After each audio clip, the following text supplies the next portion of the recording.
এই ছেলে এদিকে আয়। কলেজে প্রবেশ করতেই এমন করে কারো কণ্ঠ শুনে আমি দাঁড়িয়ে গেলাম।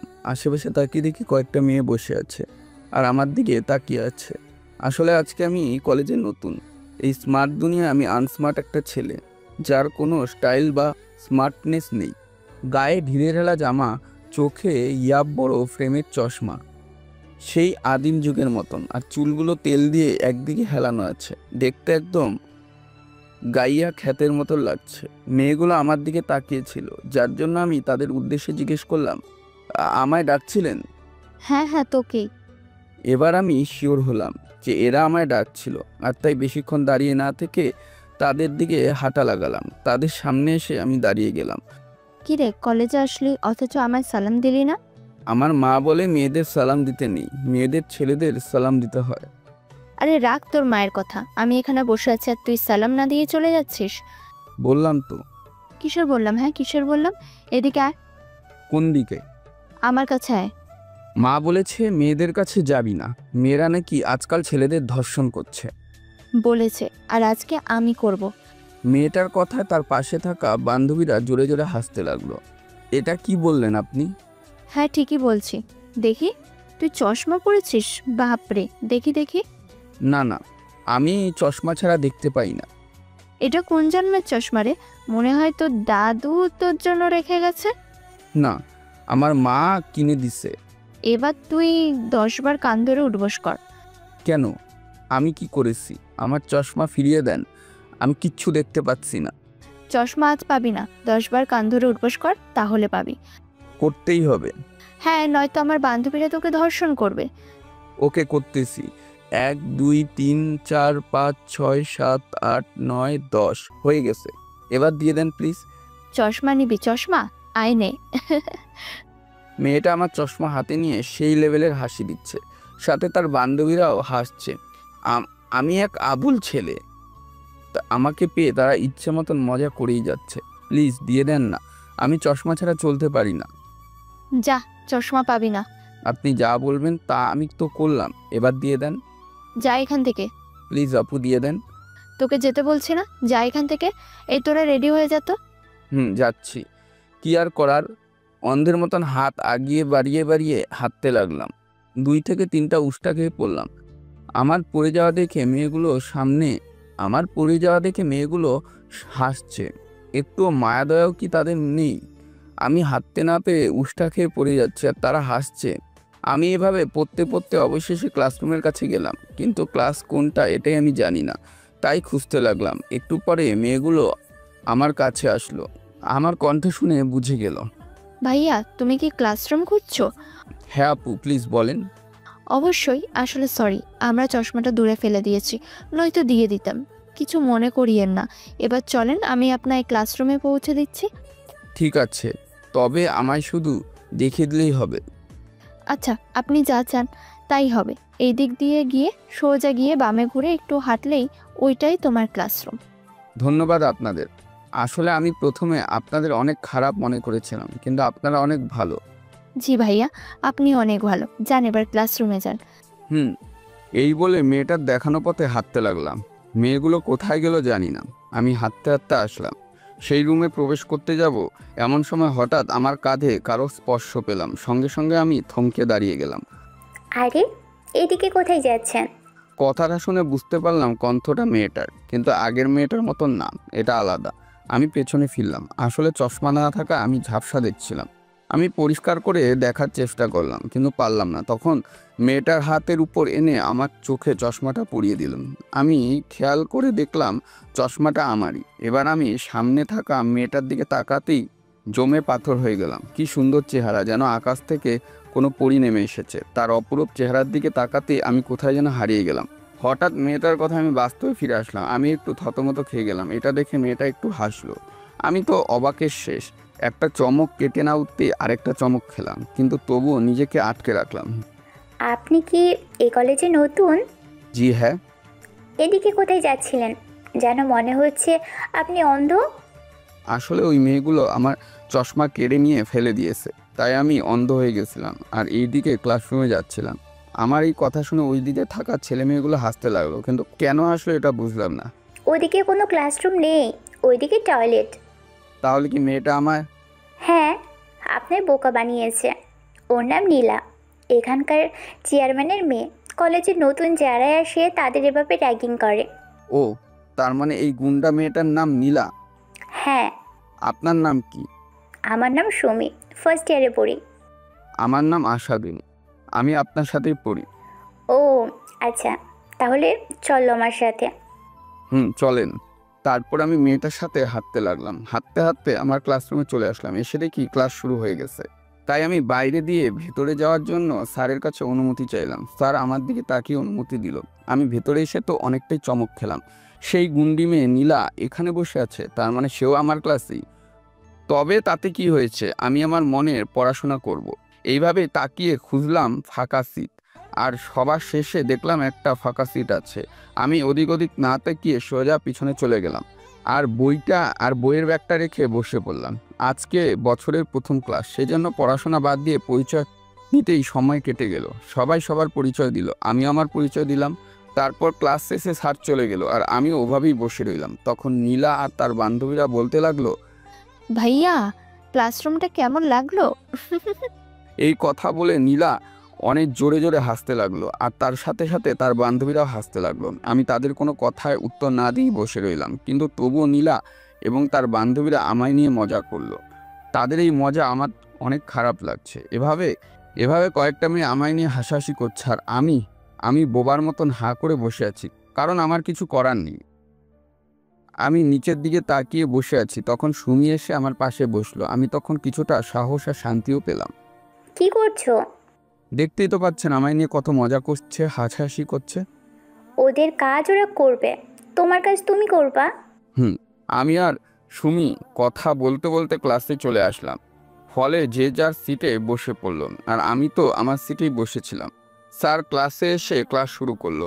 আমি ক্লাসে মনোযোগ দিলাম আর এদিকে নীলা সহ তার বান্ধবীরা আমায় নিয়ে মজা করতে লাগলো। ক্লাস কোনো রকম শেষ করলাম, এরপর বাড়ির উদ্দেশ্যে রওনা হলাম। ক্লাসরুম থেকে বের হতে আবার নীলা আমায় ডাকলো। জি আপু, বলেন। কিরে, তোর কত বড় সাহস আমায় আপু বলিস? তো কি করব? কিচ্ছু বলতে হবে না, কিন্তু তুই কোথায় যাস? বাসায় যাচ্ছি। কেন? বাসায় যাচ্ছিস, অথচ আমায় না বলে? আপনাকে কেন বলবো? কি বললি তুই? আপনাকে কেন বলতে হবে? তোর এত বড় সাহস আমায় প্রশ্ন করিস? তুই জানিস আমি চাইলে তোর কি অবস্থা করতে পারি?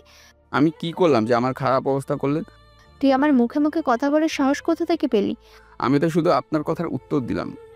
এই তোরা সবাই মিলে ওর ব্যাগ থেকে বই বের কর। আরে কি করছেন? আরে নীলা কথা বলতে দেরি হলো, কিন্তু তার বান্ধবীদের কাজটা করতে দেরি হলো না। মুহূর্তের মধ্যেই আমার কাছ থেকে আমার ব্যাগটা কেড়ে নিল। আমি অনেক বাধা দেওয়ার চেষ্টা করলাম, কিন্তু কোনো কাজ হলো না। নীলার বান্ধবীরা আমার কোনো কথাই শুনলো না। আমার কাছ থেকে আমার ব্যাগটা কেড়ে নিয়ে আমার সমস্ত বই মাটিতে ফেলে দিল আর সামনে তারা সবাই হাসতে লাগলো। আমি এখন কি করে বুঝতে পারলাম না। তাই নীলার বান্ধবীদের হাত থেকে আমার ফাঁকা ব্যাগ ছিনিয়ে নিলাম আর মাটিতে পড়ে থাকা বইগুলো উঠাতে লাগলাম। কিরে, এতক্ষণ তো খুব বড় বড় কথা বলছিলি। আমি কিছু বললাম না, বইগুলো তুলে নিয়ে চলে আসতে লাগলাম। তখনই পেছন থেকে নীলা আবার বলল, এই শোন, তোকে কি আমরা যেতে বলছি? না। তাহলে যাস কেন? ওই তো স্যার আসছে। কই? আমি এই কথা বলতেই যখন নীলা পেছনে তাকালো, তখন আমি দিলাম এক উড়াধরা দৌড়। এক দৌড়ে কলেজের গেটের বাইরে চলে আসলাম। পিছন থেকে নীলা অনেক গালাগালি সহ অনেক কিছুই বলল। আমি তার কথায় কান দিলাম না, সেখান থেকে সোজা বাসায় চলে আসলাম। কয়েকদিন পর কলেজে চলে গেলাম, কিন্তু আজকে কলেজের গেটে দাঁড়িয়ে ভাবলাম নীলা আর তার বান্ধবীরা নিশ্চয়ই আজকে আবার আমাকে ডাকবে, আর কি করবে কে জানে। আমি এসব ভাবতে ভাবতে অনেকটা সাহস বুকে নিয়ে কলেজে প্রবেশ করলাম। এক পা দুপা করে এগোচ্ছে আর এদিক ওদিক তাকাচ্ছে। তখন পাশ থেকে একটা ছেলে আমাকে ডাকলো। আমি ছেলেটার ডাক শুনে তার দিকে গেলাম আর তার সামনে দাঁড়িয়ে গেলাম। ছেলেটা আমার হাতে একটা কাগজ দিয়ে বলল, এটা যেন ওই সামনে থাকা মেয়েটার হাতে দিই। আমি প্রথমে রাজি হলাম না, কিন্তু ছেলেটা আমায় অনেক অনুরোধ করলো, যা দেখে রাজি হতেই হলো। তারপর হাতে চিরকুট নিয়ে সামনে এগোতে লাগলাম। মেয়েটা অন্যদিকে তাকিয়ে আছে, তাই আমি ওর পিছনে গিয়ে দাঁড়ালাম। এই যে শুনছেন না, এটা আপনার জন্য। এই কথা বলে আমি নিচের দিকে তাকালাম। অনেকক্ষণ হলো, কিন্তু মেয়েটার কোনো সাড়া শব্দই পাওয়া যাচ্ছে না। ঘটনাটা জানার জন্য আমি চোখ তুলে তাকাইলাম, আর তাকাইতেই তো বাপরে বাপ, চোখ মুখ একেবারে লাল বর্ণ ধারণ করেছে এবং বুঝতে পারছি কান দিয়ে ধোঁয়া বের হচ্ছে। আর এটা কোনো অন্য মেয়ে নয়, এটা নীলা। এবার তো আমি পুরোপুরি শেষ। আমার তো ভিতর থেকে সব কিছু কাঁপতে লাগলো। কি করব ঠিক বুঝে উঠতে পারলাম না। আসলে আমি দেইনি কিন্তু। যা, পেছনে তাকিয়ে দেখি ওই ছেলেগুলো আর নেই। কি হলো এটা? ওরা তো ওখানে ছিল, কিন্তু হঠাৎ গেল কোথায়? দেখি কি এটা। এই বলে নীলা আমার হাত থেকে চিরকুটটা নিয়ে নিল। আমি নিজেও জানি না এতে কি লেখা আছে। আমার এই ছেলেগুলো দিল, কিন্তু ওখানে তো ওই ছেলেগুলো নেই। এই নীলা, আমি তোরে ভালোবাসি, আমি তোরে বিয়ে করতে চাই, তোর সাথে নীলার মুখে চিরকুটের কথা শুনে আমি তো নিজেই শেষ, কিন্তু ভয় পাওয়ার কোনো কারণ নেই। এটা তো আমি আর দেইনি। কি রে, তোর এত বড় সাহস, তুই আমায় তুই বলে ডাকিস? ছি, কি বলছেন এসব? এটা আমার নয়, এটা কয়েকটা ছেলে আপনাকে দেওয়ার জন্য বলল। তো কই ছেলেরা? ওখানেই বসেছিল। এখন ধরা পড়ে গেছিস? বাচ্চার জন্য হাজার বাহানা। না, সত্যি বলছি আমি। একটা আনস্মার্ট ছেলে, যার কোনো স্মার্টনেসই নেই, দেখতে একদম গেয়েও ভূতের মতো, আর তুই আমায় চিঠি দিস? তোর এত বড় সাহস! আরে বিশ্বাস করেন, আমি এটা দেইনি। চুপ, একদম মিথ্যা বলবি না। তোদের মতো ক্যারেক্টারলেস ছেলেদের অনেক ভালো করে চেনা আছে আমার।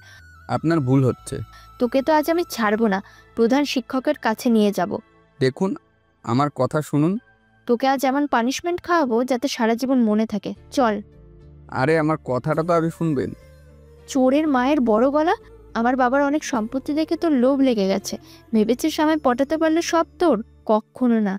আরে আপনি ভুল বুঝছেন। আজ তোকে দেখাবো নীলা কি জিনিস। এ কথা বলে নীলা আমায় নিয়ে প্রধান শিক্ষকের অফিসে চলে আসলো। আর স্যার আমাকে উল্টাপাল্টা সব বললো, আমি যা করিনি সেটাও বললো। নীলার কণ্ঠে আমার ধরা নাম শুনে অবাক হলাম। আমি ঘুরে তাকিয়ে দেখি নীলা আমার দিকে তাকিয়ে আছে। স্যার, এই ছেলে আমায় ডিস্টার্ব করে, আমায় খারাপ খারাপ প্রস্তাব দেয়, সবাইকে বলে আমি নাকি তার বউ। আর এই দেখেন, আজকে চিঠি দিয়েছে। আসলে এটা আমি দেইনি, ক্যান্টিনে থাকা ছেলেগুলো নীলাকে দিতে বলেছে। স্যার, ওর কথা শুনবেন না, ওর কথা সব মিথ্যা। আমায় প্রায় খারাপ খারাপ চিরকুট দেয়, কিন্তু আজকে আমার ধৈর্যের সীমা ভেঙে গেছে। আজকে এর কিছু একটা করুন। স্যার বিশ্বাস করেন, আমি এটা করিনি। চুপ, লুচ্চার বাচ্চা লুচ্চা! তোর বাবাকে একটু শিক্ষা দেয়নি? নীলা তুমি চুপ করো। ওকে স্যার, কিন্তু ওকে আপনি কঠিন শাস্তি দেন। আশাদুল, এটা কেন করছো? স্যার আমি কিচ্ছু করিনি, বিশ্বাস করেন। কলেজে তুমি এসব করতে আসো আশাদুল? একটা ছেলে তোমায় এটা দিতে দিল আর তখনই তুমি নিয়ে নিবে? এটা কোনো কথা? স্যার আমার কথা কেন বিশ্বাস করছেন না? স্যার, চোরের মায়ের বড় কথা। তুই এক নম্বরের একটা বেয়াদব। তোর বাবা মা এসব বেয়াদবের শিক্ষা দিয়েছে, তারা হয়তো নিজেরাও এমন। দেখুন, আমায় যা বলবেন বলেন, কিন্তু আমার মা বাবা নিয়ে একটাও কথা বলবেন না। সত্যি কথা বললে সবারই গায়ে লাগে। প্রথমে আমি তোকে দেখে ভাবছিলাম তুই একটা ভদ্র ছেলে, কিন্তু তুই তো এক নম্বরের অভদ্র ছেলে। ভদ্র হয়েছিলাম, কিন্তু আপনারা তো ভদ্র ছেলে থাকতে দিবেন না। তোমরা চুপ করো। স্যার দেখেছেন, আপনার সামনে বড় গলায় কথা বলে, এর সাহস কত! নীলা চুপ। আশাদুল, তুমি যে বলছো তুমি এসব করোনি, তাহলে এর প্রমাণ দিতে পারবে? কারণ আমি বুঝে গেছি তারা আমায় ফাঁসানোর জন্য এটা করেছে। তাহলে কি করে বুঝবো তুমি সত্যি বলছো নাকি মিথ্যে? স্যার, ও পুরোটাই মিথ্যা বলছে, একটা বানানো কাহিনী। তবে হ্যাঁ, পারবো। আপনি আমার ক্লাসে চলেন। ওকে। তারপর আমি, নীলা আর প্রধান শিক্ষক তিনজন মিলে আমাদের ক্লাসে রওনা হলাম। ক্লাসে এসে দেখি স্যার ক্লাস নিচ্ছে। হেড স্যারকে দেখে স্যার সালাম দিয়ে দাঁড়িয়ে গেল। এই তোমাদের মধ্যে আশাদুলকে এই চিরকুটটা কে দিয়েছিল? এই তো স্যার, এই তিনজন। এই তোমরা দাঁড়িয়ে যাও। স্যারের কথা অনুযায়ী তারা দাঁড়িয়ে গেল।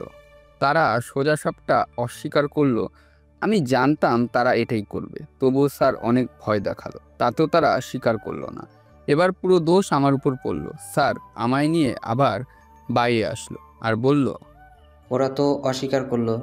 স্যার, ওরা সত্যি বলছে, ওরা আমার বন্ধু, আর বন্ধু হয়ে আমার সাথে এসব কাজ করবে না। এই ছেলেটা এসব করছে, আপনি ওকে শাস্তি দিন। স্যার এবার দেখবেন আসল খেলা। কিসের? আপনার কাছে ফোন আছে না? হুম। ওটা আমায় দিন। স্যার, চুরি করবে, এদের বিশ্বাস নেই। টাকার জন্য এরা সব কিছু করতে পারে। স্যার দেন, ভয় নেই। শুধু আমার ফোনের সাথে কানেক্ট করব কলের মাধ্যমে। কি করতে চাচ্ছ তুমি? শাস্তি যখন পেতেই হবে, তখন একটা শেষ চেষ্টা করে দেখি। হুম। আমি আমার ফোন থেকে আপনার ফোনে কল দিয়ে রাখছি। আমি যেখানে থাকি আমার কথা আপনি শুনতে পাবেন। এবার আমি ওদের সাথে কথা বলবো। ওকে। স্যার, তাহলে আমি ক্লাসে যাই? না, একদম না, কারণ বন্ধুদের সাথে সব কিছু শেয়ার করা যায়। ঠিক বলছো, তুমি এখানেই থাকবে? কিন্তু স্যার। তাহলে আমার অফিসে চলো। তারপর স্যার নীলাকে নিয়ে অফিসে চলে গেল আর আমি ক্লাসের ভিতর প্রবেশ করলাম। ক্লাসে এসে সোজা গিয়ে ওই তিনজনের কাছে বসলাম। আপনারা স্যারকে কেন মিথ্যা বললেন? আপনাদের জন্য আমায় কলেজ থেকে বের করে দিল। কে তুমি ভাই? আরে ভাই, আমায় কলেজ থেকে বের করে দিয়েছে। এই ক্লাস আমার শেষ। কেন ভাই? কলেজ থেকে তো চলেই যাব, তার আগে আমি জানতে চাই কেন এমন করলি আমার সাথে? এটাই প্ল্যান ছিল কিসের প্ল্যান? তোকে কলেজ থেকে বের করে দেওয়ার? কিন্তু কেন? আমি এমন কি করেছি? অনেক কিছু। সেটা তোমাদের নাকি অন্য কারো? তুই তো চলে যাচ্ছিস, তাই বলেই দি তুই নীলার অনেক ক্ষতি করেছিস, যার জন্য আমরা চারজন মিলে তোকে কলেজ থেকে তাড়িয়ে দেওয়ার জন্য প্ল্যান করি। বাপরে, খুব ভালো প্ল্যান তো। আর এত বুদ্ধি তোমাদের, কিন্তু এইটুকু ব্রেন নেই, কারণ সব কথা সব জায়গায় বলা যায় না। Good boy. আর হ্যাঁ, কলেজ থেকে বিদায় নেওয়ার জন্য রেডি থাকো। মানে এই তুই কি বলছিস এসব? এখন বুঝতে পারবি। স্যার আসেন। এ কথা বলে আমি পকেট থেকে ফোন বের করে কল কেটে দিলাম। একটু পর হেড স্যার নীলা ক্লাসরুমে চলে আসলো। এই তিনজন দাঁড়াও। জি স্যার। সব কথা সব জায়গায় বলতে নেই, এটা কি জানো না? Sorry sir. বের হও কলেজ থেকে, আর এই কলেজে আসবে না। আর কোনো কথা হলো না, বাকিটা ইতিহাসই রয়ে গেল। স্যার ওই তিনজনকে অনেক বকাবকি করে কলেজ থেকে বের করে দিল। এবার ক্লাস শেষ করে আমি বাইরে এসে দেখি ওই তিনজন চলে যাচ্ছে। আমি দৌড়ে তাদের কাছে যাই আর তাদের সাথে হাঁটতে লাগি।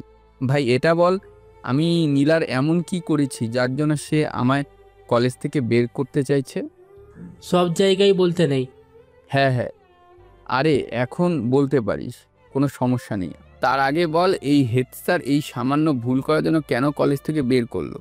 আসলে দুনিয়া যত কলেজ আছে তার সব থেকে আজব কলেজ হলো এটা, যেখানে কোনো ছেলেকে মিথ্যা অপবাদ দিয়ে মার খাওয়াতে চাইলে তাকে সঙ্গে সঙ্গে কলেজ থেকে বের করে দেয়। কিন্তু নীলাকে কেন দিল না? কারণ নীলা এখানকার চেয়ারম্যানের মেয়ে, তাই। হো, এবার আসল পয়েন্ট বল। আসলে ভাই, তুমি কলেজে আসার আগে সবার থেকে টপ ছিল নীলা, আর নীলার বাবা তাই চাই। কিন্তু তুমি আসার পর নিয়মিত ক্লাস করতে লাগলে এবং নীলার থেকে উপরে চলে গেলে, আর এটা যদি নীলার বাবা জানতে পারে তাহলে নীলাকে অনেক পানিশমেন্ট দিবে। আর সেই জন্য আমায় কলেজ থেকে বের করার প্ল্যান করলি? হ্যাঁ, কিন্তু এখন আমাদেরই কলেজ থেকে চলে যেতে হচ্ছে। এর জন্য লোকে বলে কাউকে গর্ত ফেলতে গেলে সেই গর্তে নিজেই পড়তে হয়। হ্যাঁ ভাই। আচ্ছা, এত কিছু থাকতে তোরা এই চিঠির প্ল্যান কেন করলি? এটা জানি না। আচ্ছা এটা বল, তোর নীলা আপুর সাথে আমায় কেমন মানাবে? একদম অস্থির ভাই। সত্যি বলছিস তো? আচ্ছা, এবার তোরা যা, পরে কথা হবে। তারপর আমি সেখান থেকে সোজা ক্যান্টিনে চলে আসলাম। এসে দেখি সুমি একা একা বসে আছে। আমি তার পাশে গিয়ে বসলাম। কি রে কুত্তা, কি হয়েছিল রে? আরে তেমন কিছু না, নীলা আমায় কলেজ থেকে বের করে দেওয়ার জন্য প্ল্যান করছিল। ও, আসলে নীলা মেয়েটা একদম অন্যরকম। কারো ভালো নিজে দেখতে পারে না। সে চায় সবসময় সে সবার উপরে থাকবে, সবাই তার কথা মতো থাকবে। আচ্ছা একটা কথা বল। কি কথা? নীলার সাথে আমি প্রেম করলে কেমন হবে? তুই কি পাগল নাকি? যে মেয়ে তোকে দু চোখে দেখতে পারে না সেই মেয়ের সাথে তুই প্রেম করতে চাইছিস? হ্যাঁ রে, এরকম মেয়ের সাথে প্রেম করতেই বেশি মজা। কিন্তু নীলা তো কখনোই রাজি হবে না। রাজি হলে তো প্রেম করার মজাটাই হারিয়ে যাবে। আমিই রাজি করাবো। জীবনেও পারবি না। পারবো। আচ্ছা, চেষ্টা করে দেখ, পরে আবার আমার কাছে ফিরে আসতে হবে। সর কুত্তি, কি এসব বলছিস? দেখিস আমার কথাই সত্যি হবে। মাথা হবে, চল ক্লাসে যাই। চল। তারপর আমি আর সুমি ক্লাসে চলে আসলাম। ক্লাসে এসে দেখি নীলা নেই। দেখে অবাক হলাম, আজ পর্যন্ত তাকে ক্লাস মিস করতে দেখিনি। আর আজকে কি না ক্লাসেই আসেনি, ঘটনা কি? বিষয়টা অনেক চিন্তার। তাই আমি কোনোরকম ক্লাস শেষ করে বের হলাম নীলাকে খোঁজার উদ্দেশ্যে। ক্যান্টিনেও পেলাম না, যেখানে তারা আড্ডা দিত সেখানেও নেই। কিছুক্ষণ পর আমি সেই লেভেলের অবাক হলাম, দেখলাম কলেজের গেট দিয়ে প্রবেশ করছে। কিন্তু মনটা একটু খারাপ, মনে হয় বাসা থেকে পানিশমেন্ট দিয়েছে, সেজন্য তার মনটা খারাপ। কিন্তু কোনো ব্যাপার নয়, আমি আছি তো, আমি তার মন ভালো করে দেব। এই বলে আমি তার কাছে গেলাম আর হাত তুলে হাই বললাম। সে চোখ তুলে আমাকে দেখে আবার হাঁটতে লাগলো। বাসায় কি পানিশমেন্ট দিয়েছে? একদম কথা বলবি না। কেন? তোর জন্য, শুধু তোর জন্য আজকে বাবা আমায় থাপ্পড় দিল। আমি তোকে ছাড়বো না। আমি তো তাই চাই, কোনোদিন যেন আমায় না ছাড়ো। কেন? কারণ আমি তোমায় ভালোবাসি। না হয় না। কখন থেকে? তোমার চিঠি দেওয়ার পর থেকে। তোর কি মাথা ঠিক আছে?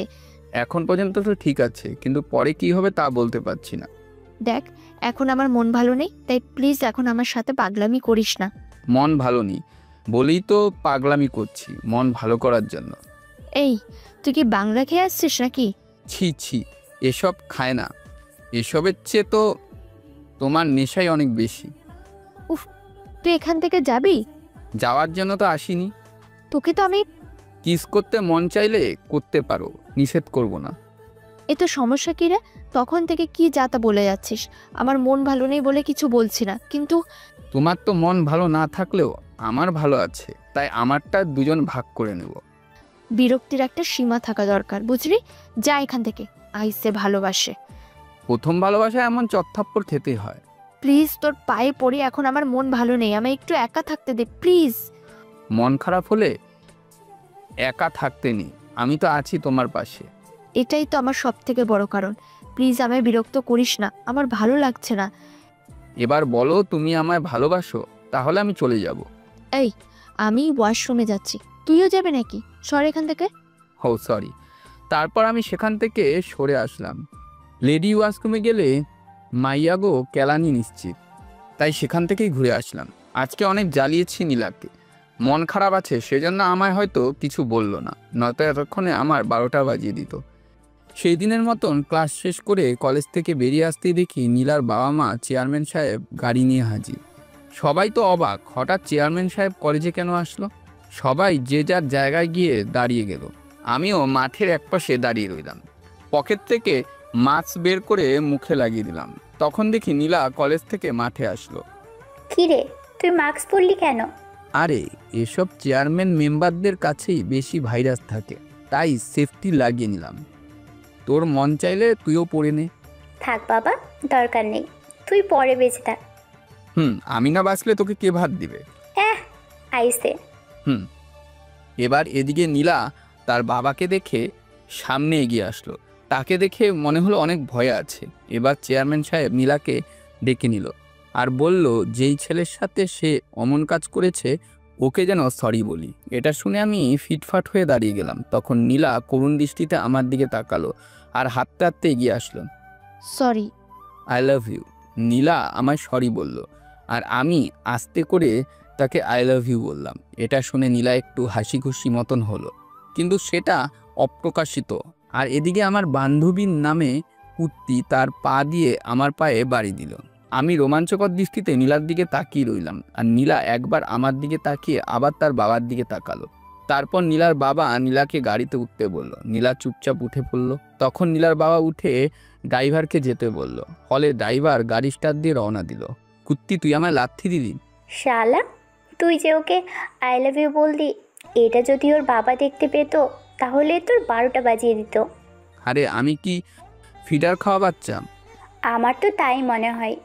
তুই এখনও সেই ছোট বাচ্চাই আছিস, বাচ্চার মতো চলাফেরা, বাচ্চাদের সাথে খেলাধুলা। ওসব করতে ভালো লাগে তাই করি। কচু, চল এবার বাসার দিকে চল। কোনোদিন তো তোর বাসায় নিয়ে গেলি না। তুই যা, আমি একটু পর আসছি। কি করবি আবার তুই? কোন মেয়ের সাথে কথা বলবি? আরে ধুর, আমার একটা কাজ আছে, তুই যা। আমিও যাব তোর সাথে, চল। তুই বাসায় না গেলে আঙ্কেল আন্টি অনেক চিন্তা করবে, তুই চলে যা। মাথা, আমার সাথে আর কথা বলবি না। আচ্ছা, কালকে থেকে আবার। ওকে, বাই। কুত্তা তুই একটা। তুই অনেক অনেক কিউট একটা কুত্তি, যা এবার। তারপর সুমি চলে গেল আর আমি আমার বাসায় চলে গেলাম। পরের দিন আবার কলেজে আসলাম। কলেজে এসে গেটে দাঁড়িয়ে রইলাম। তখন আমার মজনু আসবে আর তার অপেক্ষায় আমি বসেই রইলাম। অনেকক্ষণ পর আমার মজনু গাড়ি এসে থামলো। আমি সেদিকে তাকিয়ে রইলাম। নীলা গাড়ি থেকে নেমে ক্লাসের দিকে রওনা হলো। আমি পেছন থেকে তাকে ডাক দিলাম। সে এক প্রকার বিরক্ত ভাব নিয়েই দাঁড়ালো। হ্যালো ম্যাডাম, রাত কেমন কাটলো? আজকে আবার শুরু করছিস? আমি তো এখন কিছুই শুরু করিনি, তোমার অনুমতি পেলে শুরু করতাম। কি করবি? হ্যাঁ, তুই কি শুরু করবি? তোমায় পটানো। এই, লিমিটের মধ্যে থাকার চেষ্টা কর। লিমিটের মধ্যে আছি বলে এখনো চুপচাপ। তা না হলে এতক্ষণে তোমাকে উঠিয়ে নিয়ে গিয়ে বিয়ে করে ফেলতাম। তুই কিন্তু একটু বেশি করছিস। এ কথা বলেই আমি নীলার গায়ে একটা ছোট্ট করে কিস করে দিলাম। এটা বলে বেশি করা। অনেক দিন থেকে তোর এসব দেখছি, কিন্তু কিছু বলছি না। আর এতেই তোর সাহস বেড়ে গেছে, তাই না? বামুন হয়ে চাঁদে হাত দেওয়ার সাহস তোকে কে দিয়েছে? দেখে তো তোকে একটা চাকর মনে হয়। আর তুই কিনা আমায় প্রপোজ করতে এসছিস? জানিস কত ছেলে আমার পিছনে পড়ে আছে? নীলার এমন কথা শুনে আমি মাথা নিচু করে নিলাম। কোনো কথা বলার মতন ভাষা খুঁজে পেলাম না। আর কখনো যদি আমার সামনে তোকে দেখেছি তাহলে তোকে আমি... এই বলে নীলা চলে গেল, আর আমি ওখানে দাঁড়িয়ে রইলাম। একটু পর পেছন থেকে সুমি আমার হাত ধরলো। খুব ভালো লাগছে কি? এসব শুনতে কি তোর খুবই ভালো লাগছে? আরে তুই? আর কত দিন এভাবে অপমান হবি? একটুও কি খারাপ লাগে না? লাগে তো, তবে আমার জন্য নয়, ওর জন্য। কারণ একদিন সে নিজে এসে আমায় চাইবে, আমার সাথে থাকতে চাইবে, জীবন পার করতে চাইবে। এত কিছু ভাবা ঠিক নয়। হারে এসব বাদ দে, চল ক্লাসে যাব। হুম। তারপর আমি আর সুমি ক্লাসে চলে আসলাম। ক্লাসে এসে দেখি নীলা তার বান্ধবীদের সাথে বসে হাসছে, আর সেই হাসি দেখে আমি শেষ।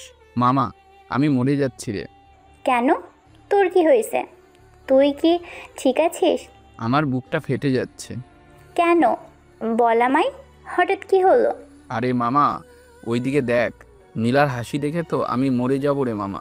শালা কুত্তা বাদর রাক্ষস, সর। তোরা আবার কি হলো, হ্যাঁ? এই বলে আমি সুমির পিছন পিছন দৌড় দিলাম। দৌড়ে এসে একটা ফাঁকা টেবিলে বসলাম। একটু পর ক্লাসের স্যার আসলো। ক্লাসে মনোযোগ দিলাম। আসলে ক্লাসটা ছিল ম্যাথ নিয়ে, তাই আমারও তো মনোযোগ দিতেই হবে। মনোযোগ সহকারে ক্লাসটা শেষ করলাম। ক্লাস শেষ করে বেরিয়ে আসলাম। ক্যান্টিনে গিয়ে দাঁড়াতে দেখি নীলা আসলো। এটা দেখে আমি বসে পড়লাম। হারিয়ে ফেলেছি ভাষা, ফিরে পেয়েছি ভালোবাসা। জানি না কি করে তোমায় দিব শুভেচ্ছা। অ্যাঁ? এতক্ষণে জায়গাটা আমার জন্য পরিপূর্ণ হলো। আসুন মিস, বসুন আমার মনের এক কোণায়। তোর কি লজ্জা শরম বলতে কিচ্ছু নাই? ভালোবাসায় লজ্জা শরম আছে, কিন্তু সেটা জায়গা মতন। চুপ। ভালোবাসা? তোদের মতো ফকির তো টাকার পাগল। আমার বাবার অনেক টাকা পয়সা দেখে তোর লোভ হয়ে গেছে, তাই তো আমার পিছনে পড়ে আছিস। চাই না আমি টাকা পয়সা, আর চাই না গাড়ি, শুধু চাই তোমার। তোর কি এমন যোগ্যতা আছে আমি ভালোবাসার? বল, কি হলো বল। আছে তো, মন ভরা ভালোবাসা, যেটা দিয়ে তোমায় সারা জীবন ভালোবাসলেও ফুরাইবে না। আছে বুক ভরা স্বপ্ন, যা 7 জনম তোমার সাথে কাটালেও শেষ হবে না। আছে একটা মন, যেই মন তোমায় হাজার হাজার বছর রাখবে। আছে একটা জীবন, যেই জীবনের প্রতিটা মুহূর্ত আমি তোমায় হাসি খুশি রাখবো। এতে আমার জীবন দিয়েও দিতে হলে তাও দিতে রাজি আমি। কারণ শুধু একটাই, আমি তোমার প্রেমে পাগল, আমি পাগল প্রিয়। আমার এমন কথা শুনে নীলার চোখ আটকে গেল, আর ক্যান্টিনে থাকা সবাই জোরে জোরে হাততালি দিল। আমি মুচকি হাসি দিয়ে ধন্যবাদ জানালাম সবাইকে। এসব ভালোবাসা আমি অনেক দেখেছি। হয়তো দেখেছো অনেকেই ভালোবাসে, কিন্তু বিশ্বাস করো প্রিয়, আমিই হব তোমার শ্রেষ্ঠ চাওয়া পাওয়া। এবার এসব বন্ধ করো প্লিজ। শুধু এসব কেন, তুমি চাইলে আমার জীবন বন্ধও করতে রাজি। এখানে আসাটাই আমার সব থেকে বড় ভুল। আরে আরে, সেখান থেকে ঘুরে চলে গেল। আমি তার পিছন পিছন গিয়ে তার বান্ধবীদের পাঠিয়ে দিলাম। তারপর তাকে বললাম, আমায় মেরে ফেলতে এই তোমার রাগটাই যথেষ্ট, কারণ এই রাগের উপরই আমি অনেক দুর্বল। চোখ লাল লাল লাগছে, সাথে ঠোঁটগুলো। চুপ, একদম চুপ। আর একটাও বাজে কথা বলবি না। শোন, এসব বাজে বাজে কথা বলে যদি ভাবিস আমি পটে যাব, তাহলে ভুল করছিস। তার মানে তুমি জেনে গেছো আমি তোমায় পটাচ্ছি? বাপরে কি পাওয়ার! উফ, তুই কি হ্যাঁ, এত অপমান করছি, মারছি, তবু আবার পিছু ছাড়ছিস না। তোর সমস্যা কি? সমস্যা একটাই, আমি তোমায় ভালোবাসি। বাট আমি তোকে বাসি না, আর কখনো বাসবও না। নট প্রবলেম, একদিন বাসবা। আশাটা ছেড়ে দে। আশাতেই হয় বাসা। এই, তুই এখান থেকে যাবি? ক্লাস ছাড়া ফাঁকা টাইমে নীলার সাথে ঘুরলাম, কথা বললাম, রাগারাগি করলাম। ক্লাসের সময় হতেই ক্লাসে চলে গেলাম। কিন্তু ক্লাসে আজকে নীলা পড়া না পড়ার কারণে স্যারের কাছে পানিশমেন্ট খেলো, আর আমি পড়া পাড়ায় আমায় নিয়ে অনেক প্রশংসা করলো। তারপর ক্লাস শেষে বাইরে এসে নীলা বলল, তুই একটু পড়াশোনা করে আমার থেকে বেশি ভালো ছাত্র সেজেছিস, আর তাই তোর এত সাহস। ফাঁকিবাজি করে কলেজ টপার হয়েছিস, নয়তো তুই আমার আশেপাশেও আসতে পারতি না। আমি তো সবসময় তোমার পাশেই আছি। বাজে কথা বাদ দিয়ে ক্লাসে যাও। এরপর আমি আর নীলা কথা বলতে বলতে ক্লাসে চলে এসলাম। ক্লাসে এসে স্যার সবাইকে পরীক্ষার রুটিন দিল। কবে কোন পরীক্ষা হবে সেটার। আমি সেটা তুলে নিয়ে বাসায় চলে গেলাম। বাসায় এসে মন দিয়ে পড়াশোনা করতে লাগলাম। আর 2 দিন পর পরীক্ষা, তাই মনোযোগ দিয়েই পড়লাম।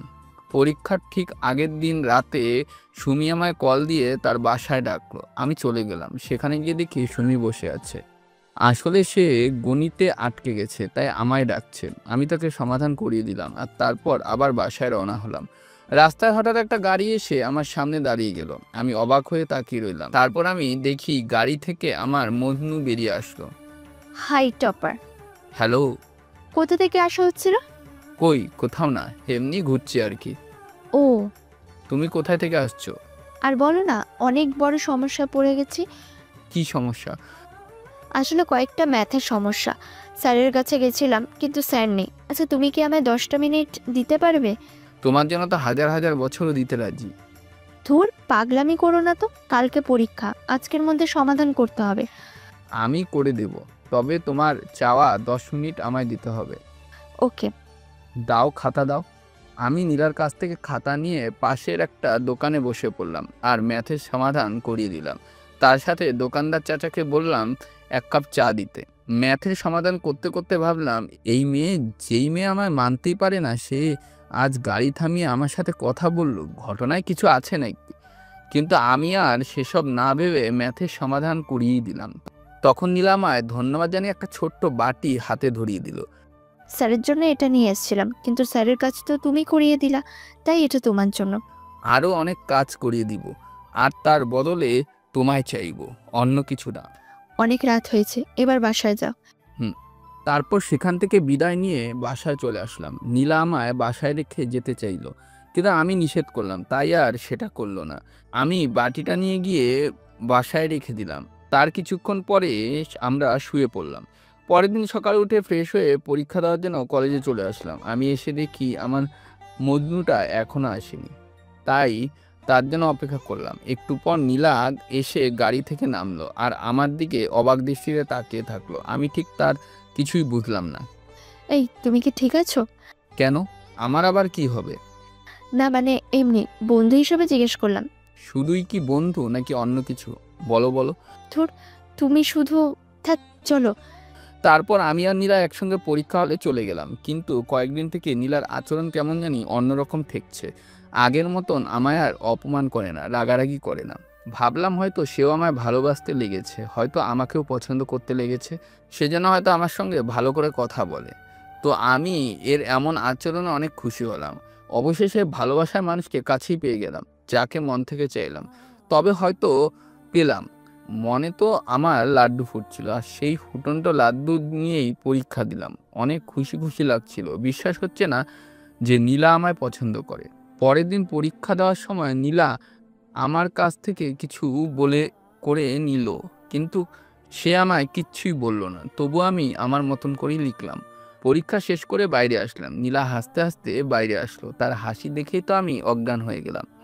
কেমন পরীক্ষা দিলা? আর অবশ্য ক্লাস টপার পরীক্ষা তো ভালোই দেবা।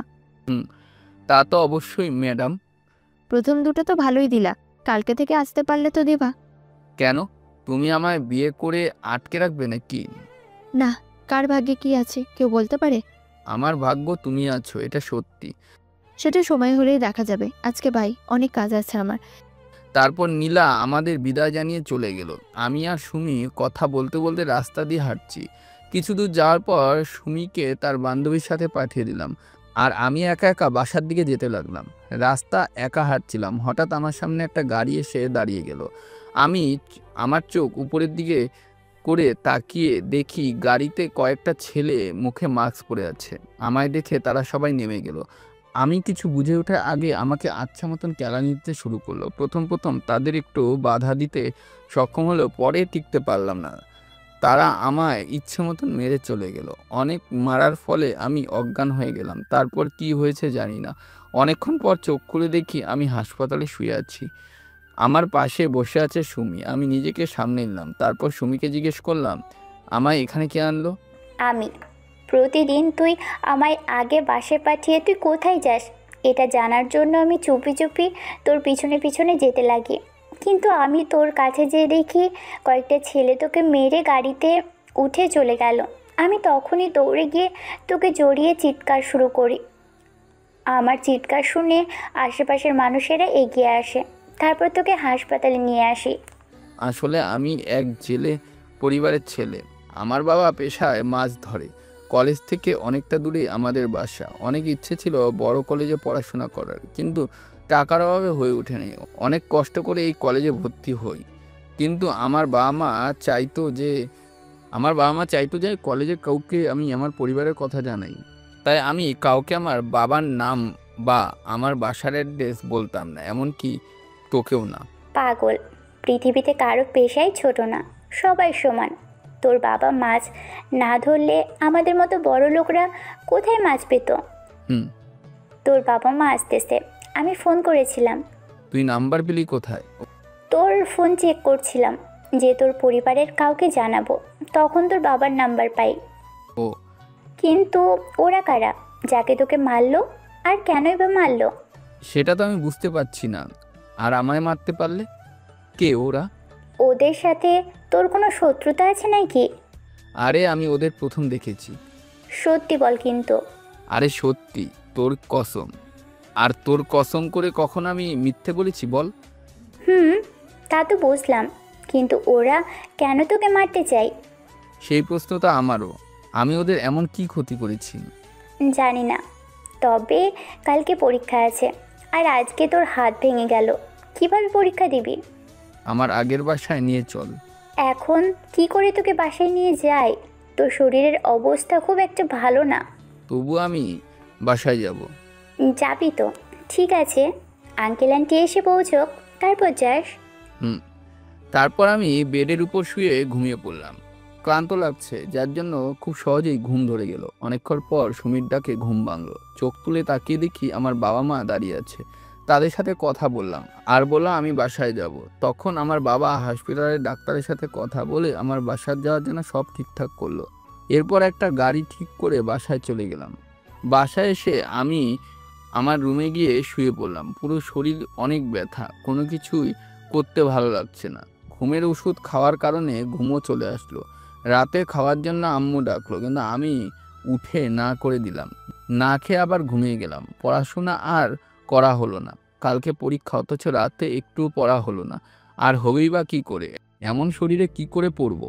পরের দিন সকালে উঠে ফ্রেশ হয়ে একটু বই নিয়ে আসলাম। তখন সুমি আসলো। আমি আর সুমি পড়ছিলাম। তখন আম্মু এসে বলল, আরশাদুল, হ্যাঁ বলো।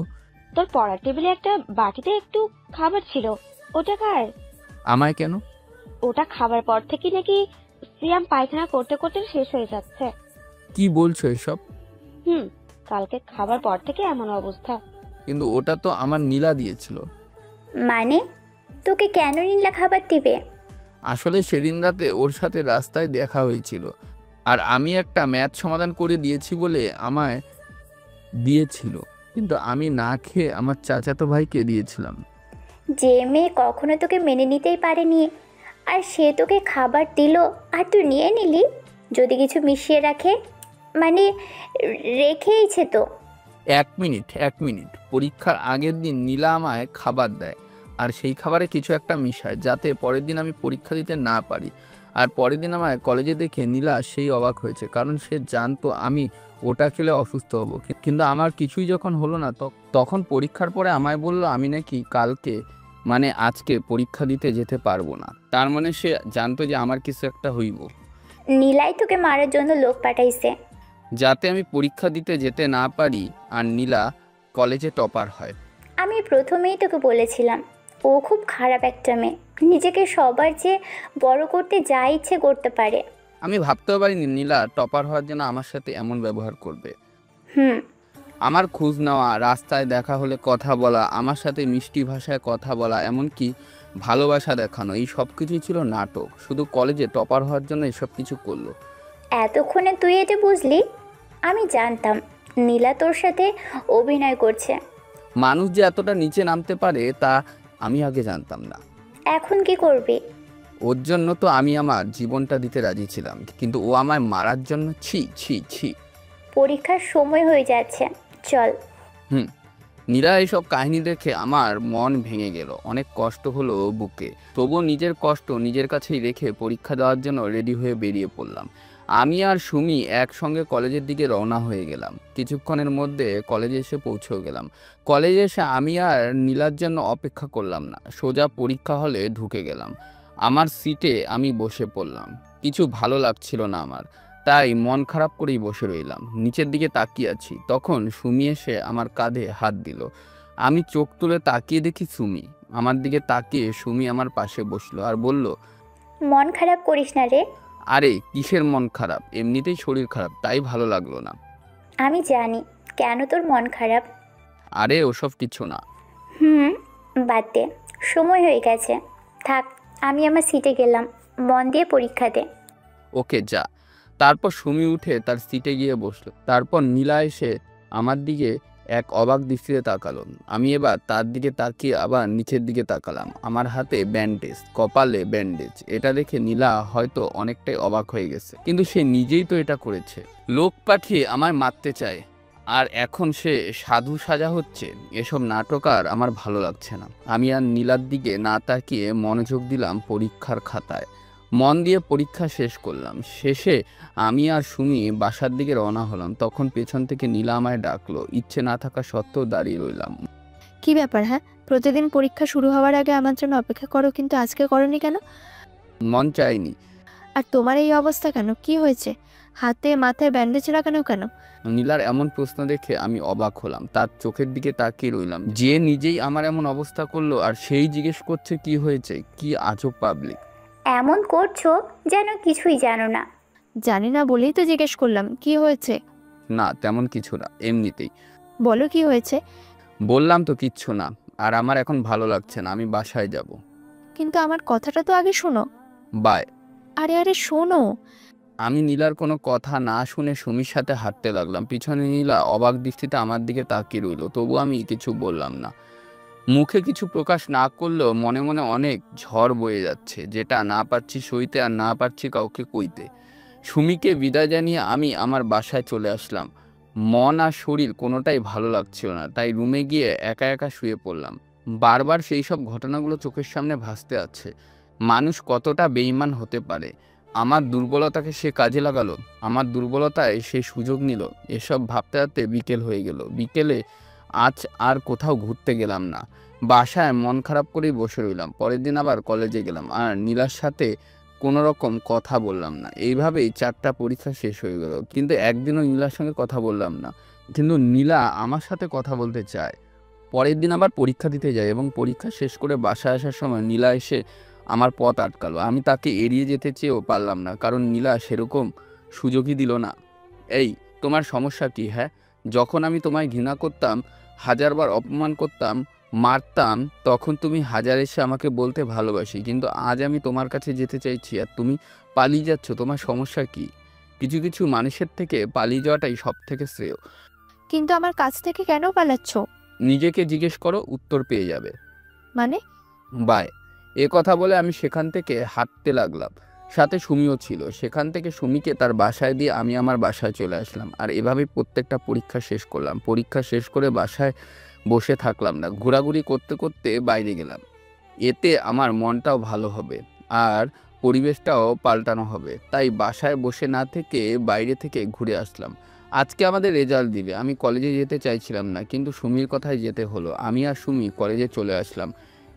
এসে দেখি নীলা বসে আছে। আমি গিয়ে তার পাশে বসলাম আর সুমি তার বান্ধবীদের সাথে চলে গেল। কি খবর টপার? টপার তো তুমি। দূর, টপার হওয়ার জন্য এত কিছু করলা? আমি অনেক চেষ্টা করছি। ম্যাডাম, জীবনে শুধু টপার হওয়াই বড় কিছু না, তার থেকে বড় কিছু হলো প্রেম। আর যাকে আমরা ভালোবাসি তার জন্য আমরা সব কিছুই করতে পারি। জানো, আমার মন চায় আমি সবার থেকে বড় হব। মানে প্রেম হলে না, সবার কাছে না হলেও প্রিয় মানুষের কাছে ছোট হতে মন চায়। তাই নাকি? আমি মনের কথা তোমার নামে পুরো করে রেখেছি, কিন্তু বাইরের খাতা ফাঁকা। মানে? কিছু না। ও, যাও, এবার সবার কাছ থেকে অভিনন্দন নিয়ে আসো। আর আমারটা আগেই জানিয়ে দিলাম। যা, আমি টপার হলে তো বলবে। আগে যাও তো। তারপর নীলা সেখান থেকে উঠে চলে গেল আর আমি সেখানেই বসে রইলাম। এদিকে নীলার রেজাল্ট শুনে তো সেই লেভেলের অবাক, কারণ সে ফার্স্ট হয়েছে। এটাতে খুশি হলেও সে আমার নাম খুঁজতে লাগলো, কিন্তু লিস্টে আমার নাম পেল না। তাই চলে গেল হেড স্যারের রুমে আর আমার সম্পর্কে জিজ্ঞেস করলো। পাশ করলে তো নাম পাবে, মানে কারণ সে পুরা খাতা ফাঁকা রেখেছে। কি বলছেন? একজন কলেজ টপার কেন খাতা ফাঁকা রাখবে? তুমি নিজের চোখেই দেখো। নীলার সামনে আমার খাতাগুলো স্যার ফেলে দিল, আর নীলা সেই খাতা তুলে দেখলো সত্যি আমার সব খাতা ফাঁকা। প্লিজ আশাদুল, আমায় বিশ্বাস করো, আমি সত্যি তোমায় ভালোবাসি। প্লিজ। এ কথা বলে আমি সেখান থেকে চলে আসলাম। চোখ বেয়ে বৃষ্টির ঝড়ে পানি জ্বলতে লাগলো, দুঃখগুলো বেরিয়ে আসতে লাগলো, যা আটকানোর মতন শক্তি আমার ছিল না। সেখান থেকে সোজা বাসায় চলে আসি। রুমে গিয়ে দরজা বন্ধ করে শুয়ে পড়ি। চোখ থেকে পানি পড়ে বালিশে জমা হলো। শুয়ে থাকতে থাকতে লাফ দিয়ে উঠে বসলাম। কি যেন একটা মনে হলো, যার কারণে শোয়া থেকে উঠে বসলাম, কিন্তু আশেপাশে তাকিয়ে দেখি অন্ধকার।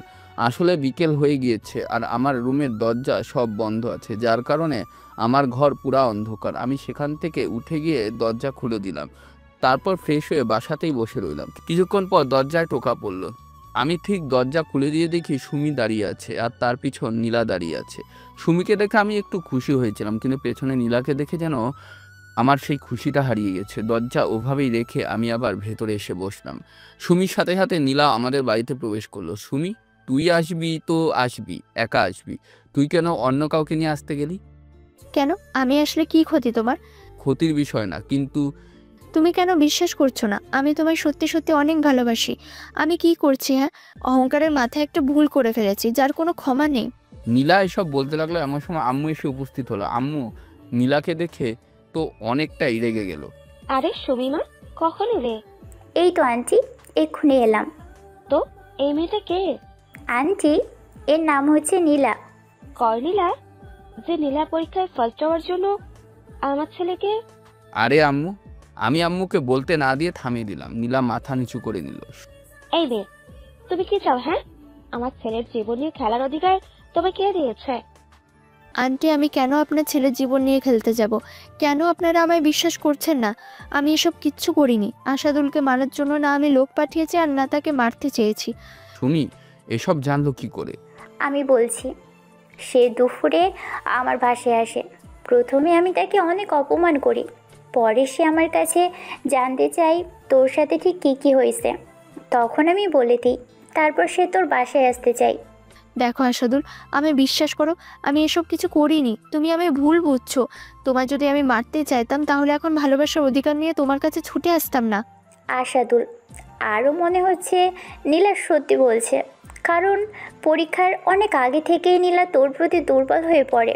আরে দুর্বলের কি বলি, এসব কিছু নাটক ছিল, নাটক। ফার্স্ট হওয়ার জন্য আমার সাথে এসব নাটক করেছে। না, এসবে কোনো নাটক নয়। আগে তোমায় ঘৃণা করলেও হঠাৎ করে তোমায় দেখে ভালো লাগতে লাগে, তোমার প্রতি মন বসে যায়, কিন্তু ভিতরকার অহংকার সেটাকে বালি চাপা দিত। অনেক গল্প শুনিয়েছ আমায়, এবার থামো প্লিজ। প্লিজ বোঝার চেষ্টা করো, আমি সত্যি তোমায় ভালোবাসি। আন্টি, ওকে একটু বোঝান, আমি ওর জন্য এখানে ছুটে এসেছি। আশাদুল, ও তোকে সত্যি ভালোবাসে রে। তুই চুপ থাক। আশাদুল, আমার কাছে বেশি সময় নেই, আমার বাবা যে কোনো সময় চলে আসবে। প্লিজ আমায় মেনে নাও, আমি তোমায় ছাড়া বাঁচবো না। আমার এখনো মনে হচ্ছে তুমি আবার নতুন কোনো অভিনয় নিয়ে হাজির হয়েছ। ঠিক এমন সময় দরজা বাইরে কয়েকটা গাড়ি এসে থামলো, আর সেখান থেকে নেমে আসলো চেয়ারম্যান সাহেব, মানে নীলার বাবা। নীলা, এসব অভিনয় বাদ দিয়ে তোমার বাবার সাথে চলে যাও। না আন্টি, প্লিজ, আমি যাব না। আশাদুল, কিছু একটা কর। আম্মু তুমি চুপ থাকো। এরপর চেয়ারম্যান সাহেব আমাদের বাসার মধ্যে প্রবেশ করলো আর নীলার হাত ধরে নিয়ে বেরিয়ে যেতে লাগলো, কিন্তু নীলা হাত ঝাটকানি দিয়ে বলল, না, আমি যাব না। আমি আশাদুলকে ভালোবাসি। কি? তুই একটা চেয়ারম্যানের মেয়ে হয়ে একটা জেলের ছেলেকে ভালোবাসিস? এটা আমি কখনো মেনে নিব না। আর ওর এমন কি যোগ্যতা আছে তোকে ভালোবাসার? চল বাসায়। না, আমি যাব না। আরে মা, আমাদের বাসার চাকর হলো এই জেলের ছেলে থেকে বেশি। না বাবা, আমায় ছাড়ো। আন্টি, চল এখান থেকে। তারপর নীলাকে জোর করে নিয়ে চলে গেল তার বাবা। আমি দাঁড়িয়ে থেকে দেখলাম, কিন্তু কিছুই করলাম না। নীলার বাবা নীলাকে নিয়ে এসে বাসায় আটকে রাখে। কয়েকদিন পর তার বিয়ের কথা বলে। সেই রাতেই নীলা আবার আমার কাছে ফোন করে। হ্যালো, কে? তোমার অবহেলার পাত্রী। কি চান? চেয়েছিলাম তোমায়, কিন্তু তুমি হলে না। বাজে কথা শোনার মতন টাইম আমার কাছে নেই। বাজে মেয়ে তো বাজে কথা হবে। তোমায় ভালোবাসার কারণে আজ আমি বাজে মেয়ে। তোমার সারা জীবনের জন্য কাছে যাওয়ার কারণে আমি বাজে। তো যাই হোক, আমার বাবা আমার বিয়ে ঠিক করেছে। এটা তো অনেক খুশির খবর। ছি, এটাই তোমার শেষ পাগলের মতো ভালোবাসা, যাকে আমি হাজারবার অপমান করলেও ভালোবাসি বলতো? সেই ভালোবাসা আজ হারিয়ে গেছে। ভালোবাসার মানুষটাই হারিয়েছে। খুবই কি বড় অপরাধ করছিলাম, যার কারণে আজকে আমায় এত অবহেলা করো, এতটা ঘৃণা করো? জানি। আমিও তো মানুষই ছিলাম। মানুষ মাত্রই তো ভুল হয়।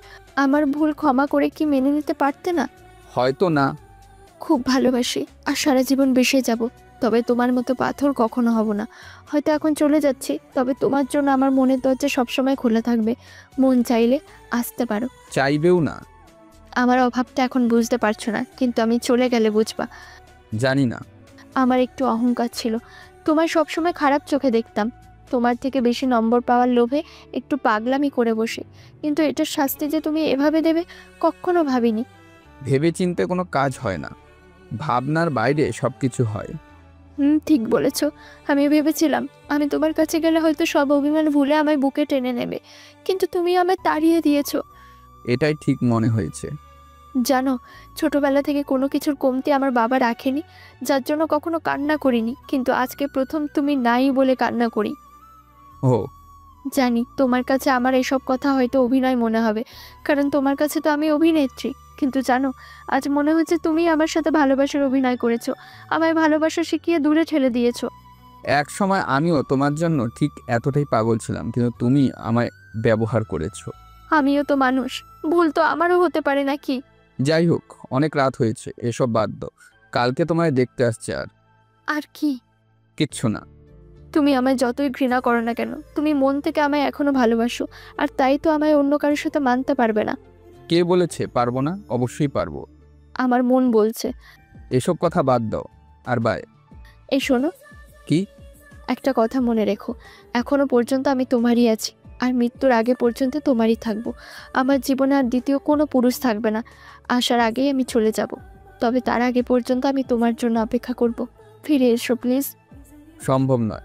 আরেকটা কথা। কি?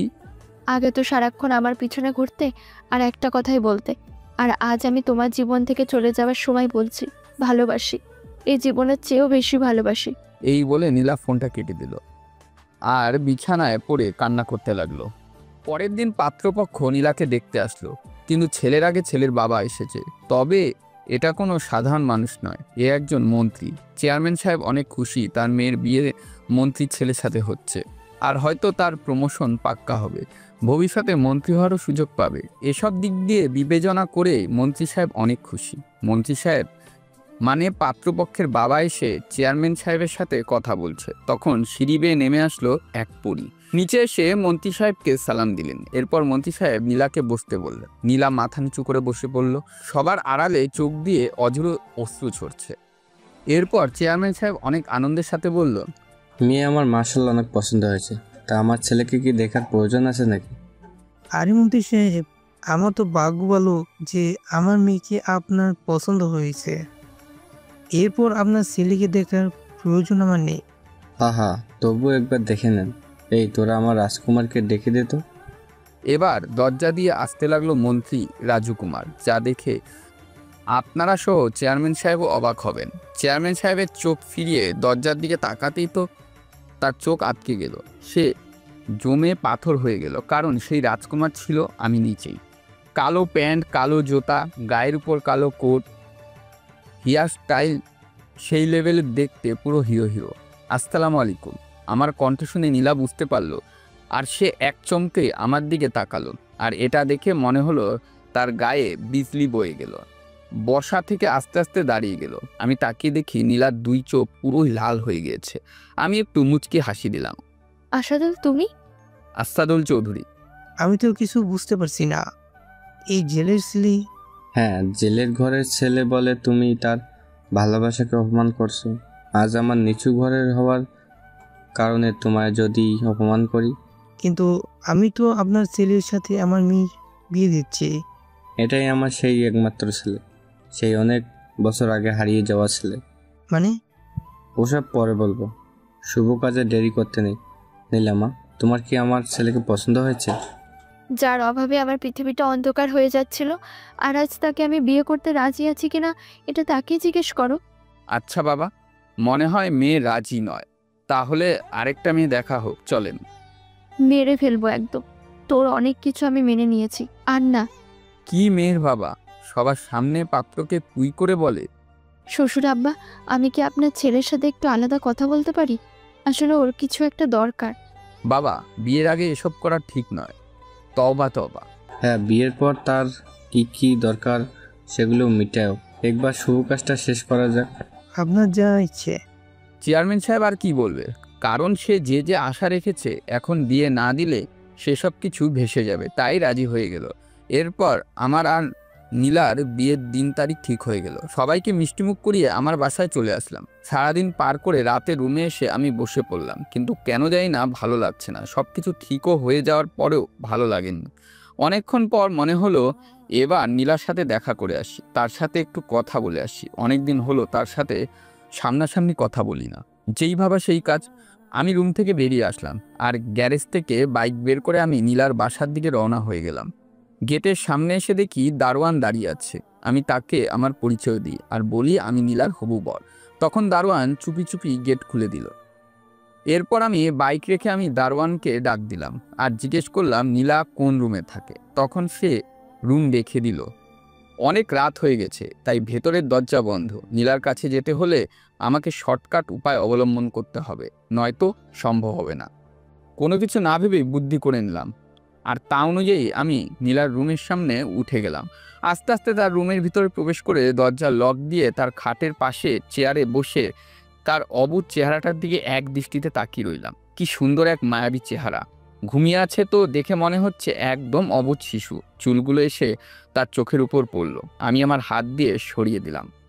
তখন নীলা একটু নড়ে চড়ে উঠল। আমি তবুও ওভাবেই বসে রইলাম। হঠাৎ চোখ খুলে আমাকে দেখতে পেয়ে সে অবাক হয়ে গেল। চিৎকার করতে যাবে এমন সময় আমি তার মুখে হাত দিলাম। তো তো তুমি তুমি এখানে কেন? তোমায় দেখতে। পাগল নাকি? বাবা দেখলে সেই কেলেঙ্কারি হবে। আরে ধুর, শ্বশুর আব্বা কিছু বলবে না, কারণ অন্য কেউ তো আসেনি, নিজের হবু জামাই আসছে। কিন্তু স্যার, আপনি যে তখন বললেন বিয়ের আগে এসব করা পাপ। তখন তো এমনি বলছি। এমনি বলছি। আরে আরে কি করছো? এই কুত্তা, তুই আমায় এত কষ্ট কেন দিলি বল? কেন এত কাঁদিয়ে নিলি বল? বল। আরে আমি তো পরীক্ষা করছিলাম যে তুমি আমায় কতটা ভালোবাসো। পরীক্ষা করে কি পেলি? আমার চেয়েও বেশি ভালোবাসে আমার পাগলিটা। এটা বুঝতে তোর এতদিন সময় লাগলো। জানিস এই কয়েকটা দিন আমার কাছে কতটা কষ্ট ছিল? এমন কোনো রাত নেই যে তোর জন্য কাঁদিনি। আমি বাধ্য ছিলাম, কারণ এই কয়টা দিন আমার জীবন মরণ নিয়ে খেলা ছিল। মানে তুমি ঠিক আছো তো? তোমার কিছু হয়েছে নাকি? আমি এখন ঠিক আছি, আর সেজন্য আবার তোমার কাছে ফিরে আসলাম। কিন্তু তুমি মন্ত্রী আঙ্কেলের ছেলে কেমন করে হলে? সব বলছি। আর তোমার সেই পালিত বাবা মা কোথায় এখন? সেদিন তোমায় তোমার বাবা নিয়ে চলে আসার পর আমার আম্মু আমার গালে থাপ্পড় মারে। ছি, তুই এতটা নিষ্ঠুর কি করে হতে পারলি? একটা মেয়ের পবিত্র ভালোবাসাকে তুই অপমান করলি। আশাদুল, তুই এটা ঠিক করলি না। নীলা তোকে সত্যি অনেক বেশি ভালোবাসে। একজন মেয়ে হয়ে আরেকজন মেয়ের অনুভূতিটা একটু হলেও বুঝি। হাজক তো, ওর বাবা এখানে এসে ওকে নিয়ে গেল, এতে আমি কি করব? তুই শুধু একবার নীলাকে আটকানোর চেষ্টা করতি, কারণ নীলা সব কিছু ছেড়ে তোর কাছে চলে এসেছিল। তোমাদের থেকে 1000 গুণ বেশি আমার কষ্ট হচ্ছে, নিজের বুকটা ফেটে যাচ্ছে। কিন্তু কি করব বলো? নীলা হচ্ছে চেয়ারম্যানের মেয়ে, আর আমি একটা সাধারণ জেলের ছেলে। আমি কি করে তার সমতুল্য হতে পারি বলো? নীলাকে আমি মেনে নিলেও তার বাবাকে কখনো মেনে নিতে পারিনি। তখন নীলার কাছে তার বাবা অপরাধী হয়ে যেত, কিন্তু এখন নীলার কাছে আমি অপরাধী। অযথা বাবা মেয়ের সম্পর্কে ফাটল ধরিয়ে লাভ কি? কিন্তু নীলার বাবাকে রাজি করানোর আরও অনেক উপায় ছিল। তার আগে আমায় জানতে হবে আমায় কারা মারতে চায় আর কি জন্য মারতে চায়। তাই বলে তুই নিজের ভালোবাসাকে অপমান করবি? অপমান করিনি, বরং সুরক্ষিত রেখেছি, কারণ আমার কিছু হলে নীলা মেনে নিতে পারবে না। কিন্তু এখন থেকে যে নিলে তিলে তিলে মরবে, সেটার কি হবে? দেখ আশাদুল, তোর এই ফালতু চিন্তাভাবনা বাদ দে, আর আজকেই নীলার বাসায় যা। তার বাবাকে তোদের ভালোবাসার কথা জানা, যা বলছি তাই কর, নয়তো তুই শেষ হয়ে যাবি। যার জন্য তুই এতটা পাগল, তাকে হারিয়ে ফেলবি। প্লিজ যা। তার পরের দিন আমি আমার ভালোবাসার দিব্যি নিয়ে চেয়ারম্যানের বাসার সামনে হাজির হই। তাকে অনেক অনুরোধ করে বলি, কিন্তু কিছুতেই আমার আর নীলার ভালোবাসা মেনে নেয়নি, বরং অপমান করে বাসা থেকে ধাক্কা দিয়ে বের করে দেয়। অপরাধ ছিল শুধু একটাই, জেলের ছেলে হয়ে চেয়ারম্যানের মেয়েকে ভালোবেসেছিলাম। তো সেদিন সেখান থেকে যাওয়ার সময় কয়েকজন লোক আমায় মারার জন্য আসে। আমি টের পাওয়া মাত্রই দৌড় দিই। দৌড়ে অনেকটা পথ এসে তাদের হাত থেকে কোনো রকম বেঁচে যাই। সেদিন বাঁচলে কি হবে? পরের দিন আবার আমার বাসায় হামলা হয়, সেদিনও কোনো রকম বেঁচে যাই। এবার আমি সেফ থাকার জন্য বাসা বদলানোর কথা বলি, কিন্তু নতুন বাসা কোনো মতে আমার সমর্থন ছিল না। তখন সুমি তার বাসায় আমাদের নিয়ে যায়। সুমির বাসায় থাকি আর জানতে চেষ্টা করি কারা আমায় মারতে চাচ্ছে আর কেনই বা মারতে চাচ্ছে। এসব প্রশ্ন এসে আমার মাথায় জমা হয়। ঠিক এমন সময় সুমির চাচি, মানে সুমির বাবার ছোট ভাইয়ের স্ত্রী আমায় ডাকে আর জিজ্ঞেস করে আর আমার কান কাটা কেন। আসলে আমার কানে অনেকখানি জায়গা কাটা ছিল। আমি তাকে জবাব দিই, এটা জন্ম থেকে। আমি আব্বু আম্মুকে অনেক জিজ্ঞেস করে উত্তর পাইনি, যার কারণে আমিও একই উত্তর দিই। এটা শুনে সেই মহিলা আমার শরীরে থাকা আরও একটা চিহ্নের কথা বলে। আমি খুঁজে খুঁজে দেখি আসলেই সত্যি আমার বাম হাতের কিনি আঙ্গুলে, মানে 5 নম্বর আঙ্গুলে একটা রক্ত জমাট হয়ে আছে। আমি দেখি সত্যিই তাই হয়ে আছে। তারপর মহিলা আরও বলল, হাঁটুর উপরে একটা কাটা চিহ্ন আছে। আমি প্যান্ট তুলে দেখি, এটাও সত্যি। তারপর আমি অনেক অবাক হই। তারপর সেই মহিলাকে জিজ্ঞেস করি আমার এত কিছু সে কী করে জানে। তখন সে বলল, তোমার জন্মের সময় এসব দেখেছি, তুমি কোনো জেলের ছেলে নও, তুমি বর্তমানে খাদ্যমন্ত্রীর একমাত্র ছেলে। আমি এটা শুনে হেসে উঠিয়ে দিই, কিন্তু মহিলাটা আমার আব্বু আম্মুকে ডেকে এসব বলছে। তখন আমার আব্বু আম্মু কিছুক্ষণ চুপ করে থাকলো। হ্যাঁ বাবা, মহিলা যা বলছে হয়তো সত্যি, কারণ আমি তোর জন্মদাতা পিতামাতা নয়। আমি তোকে নদীর পাড়ে কুড়িয়ে পাই, তখন তুই অনেক ছোট, মাত্র কয়েক মাস বয়স। আমাদের কোনো সন্তান ছিল না, তাই তোকে আমরা আমাদের ছেলে হিসেবে বড় করি। কি বলছো এসব? হ্যাঁ বাবা। তারপর তখনই মহিলাটা মন্ত্রীর কাছে ফোন করে তাদের আসতে বলে, আর আমায় বলে সে নাকি আমার মা, মানে মন্ত্রীর স্ত্রীর বান্ধবী ছিল। কিছুদিনের মধ্যে অনেকগুলো গাড়ি এসে জমা হয়ে যায়, আর মন্ত্রী সাহেব ও তার স্ত্রী ভেতরে আসে। তারপর অনেক কিছু করার পর তারা আমায় চিনতে পারে। বাবা, তোর এই কানের কাটা সেই ছোট্ট থাকতে আমি তোকে কাঁধে নিয়ে আদর করার সময় আমার কানের অলংকারের সাথে তোর কান আটকে যায়, আর তখন অনেকটা জায়গা কেটে যায়, যা আজ পর্যন্ত ঠিক চিহ্ন রয়েছে। এরপর প্রমাণ হয়ে যায় আমি কেন জেলে পরিবারের ছেলে নই। এই খবর মন্ত্রী সে দূরদেশে ছড়িয়ে দিতে চাইছিল, কিন্তু আমি নিষেধ করি। আমায় এই পর্যন্ত অনেকেই মারার চেষ্টা করা হয়েছে, কারণ শত্রু অনেক আগেই আমি চিনতে পারি। সেই শত্রুকে এটা না জানা পর্যন্ত আমি কাউকেই কিছু বলতে পারছি না। আমার এই কথায় মন্ত্রী সাহেব রাজি হয়ে যায়। সাহায্য আরও অনেক কিছুই করার পর জানতে পারি আমারই চাচা, মানে মন্ত্রী সাহেবের ভাই আমায় মারতে চায়, কারণ মন্ত্রীর পুরো সম্পত্তি সে তার ছেলের নামে করে নিতে চায়। আর সেই জন্য জন্মের পর আমার জন্মদাতা পিতামাতার কাছ থেকে আমাকে সরিয়ে নেওয়া হয়। আমার চাচা অ্যারেস্ট হওয়ার পর এসব কিছু সে নিজের মুখে স্বীকার করে। আর চাচার ছেলেকে আমি আমার বন্ধু হিসেবেই রেখে দিই, আর সেও আমায় অনেক ভালোবাসে। তারপর আমার পালিত বাবা মা আমার জন্মদাতা বাবা মার কাছে আমার ভালোবাসার কথা বলে, যার ফলে পরের দিন চেয়ারম্যান সাহেবের সাথে তার ছেলে বিয়ের কথা পাকা করে তোমায় দেখতে আসি। ও, কিন্তু কালকে রাতে যখন কল দিই তখন কেন আমায় বলনি? বলিনি কারণ আমি জানতাম তুমি আমার জন্য অপেক্ষা করবে, আর আমায় কতটা ভালোবাসো সেটার প্রমাণও পাবো। জানো কতটা কষ্ট পেয়েছি আমি? তুমি না আসলে আজকে রাতে আমি সুইসাইড করতাম, একটা প্ল্যান করে রেখেছিলাম। ধুর, কি বলো এসব? হুট করে এমন সিদ্ধান্ত নেওয়া কখনোই ঠিক নয়। আমি আবার তোমায় ফিরে পেয়েছি, এটাই আমার অনেক বড় চাওয়া। তাহলে আজকে কি হবে? শয়তানি চোখে তাকাবে না কিন্তু। কেন? আজকে কোনো শয়তানি না, কয়েকদিন বাদে আমাদের বিয়ে। ধুর পাগলি, মজা করলাম। আচ্ছা, আমি একটু তোমার কোলে মাথা দিয়ে ঘুমাবো? আচ্ছা, আরেকটা কথা, সুমি তোকে ভালোবাসে নাকি রে? আরে না, ওর বয়ফ্রেন্ড আছে। তাইলে ঠিক আছে। তারপর আমি নীলার কোলে মাথা রেখে শুয়ে পড়লাম। নীলা আমার মাথায় হাত বুলিয়ে দিল। কিছু সময় কাটানোর পর আমি বাসায় চলে গেলাম। কয়েকদিন পর নীলা আর আমার ধুমধাম করে বিয়ে হয়ে গেল, আর আমরা একটা নতুন জীবনও শুরু করলাম। প্রিয় শ্রোতাগণ, গল্পটি এখানেই সমাপ্ত করা হলো। কেমন লাগলো অবশ্যই কমেন্ট বক্সে কমেন্ট করে জানাবেন। আর এরকম নতুন নতুন গল্প পেতে আমাদের চ্যানেলটিকে সাবস্ক্রাইব করে পাশে থাকবেন। ধন্যবাদ।